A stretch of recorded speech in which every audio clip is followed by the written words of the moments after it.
महापालिकेत सोनार समाजाचं वर्चस्व भारतीय जनता पार्टीच्या माध्यमातूनच राहिलेलं आहे. महापौर झाले,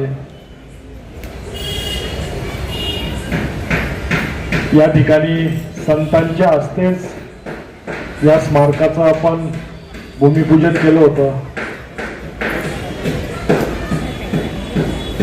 त्याच्यानंतर बघता बघता अतिशय सुंदर असं स्मारक, संतांचं स्मारक उभं राहिलंय.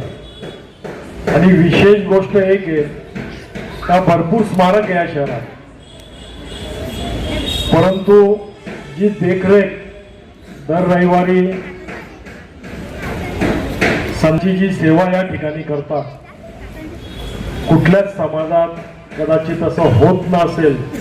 अतिशय चांगला उपक्रम दर रविवारी या ठिकाणी होतो, त्याबद्दलही समाजाचा मनापासून अभिनंदन करतो. मी सांगितलं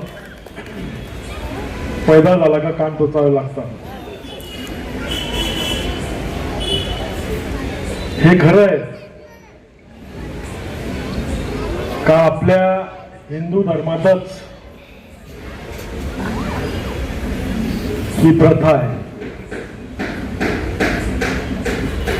परंतु दादा आता वयात आल्यानंतर पण कान टोचत जा जरा, ते फार गरजेचं झालेलं आहे नवीन पिढीला.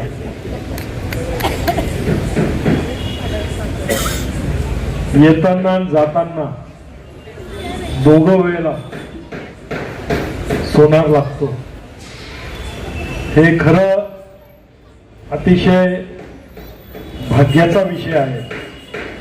आणि सर्व सोनार शेट असतात म्हणून ते पैसे घेत नाही. तर सर्वांना संत नरहरी महाराजांच्या पुण्यतिथीनिमित्त खूप खूप शुभेच्छा देतो.